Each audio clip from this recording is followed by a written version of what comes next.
Hi my families, இன்னைக்கு night நம்ம வீட்டில் என்ன ஸ்பெஷல் பார்த்துடலாமா? இன்னைக்கு வந்து கொஞ்சம் மன ரீதியாக ரொம்ப பாதிக்கப்பட்டேன். அதனால் கம்மல் படுத்துட்டேன்.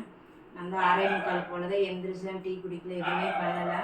அதுக்கப்புறம் சின்ன கடை வரைக்கும் போகிற வேலைக்கு போயிட்டு வரும்போது கொஞ்சமாக சோளக்கருது வாங்கிட்டு வந்தேன். என் ஃப்ரெண்டு வீடு வந்து ஊருக்கு போயிருந்தாங்க.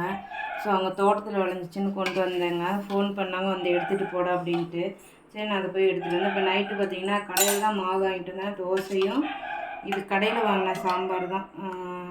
கள்ளக்குறிச்சிலேருந்து எனக்கு புரோட்டா வந்துச்சா, ஸோ அதை வந்து அங்கேருந்து இந்த வெஜ்ஜி குருமா வந்துச்சு. செம்ம டேஸ்ட்டாக இருக்கும். எப்போவுமே நான் அந்த சைடு போனேன் அப்படின்னா இந்த கடையில் வந்து நான் ட்ரை பண்ணுவேன். அதே சாம்பார் வச்சு இப்போ நான் சாப்பிட்டேன். கொஞ்சம் போல் கிரேப்ஸ் இருக்குது. அதுக்கப்புறம் காலைக்கு பார்த்திங்கன்னா சுரக்காய் தட்டைப்பயிர் போட்டு குழம்பு வைக்கிறதுக்கு தட்டைப்பயிர் ஊற வச்சுருக்கேன். இந்த பக்கம் வெள்ளை சுண்டல் ஊற வச்சுருக்கேன் காலையில் சாப்பிட்றதுக்கு. தயிருக்கு பார்த்திங்கன்னா பசும்பால் வாங்கிட்டு வந்து காய வச்சுருக்கேன்.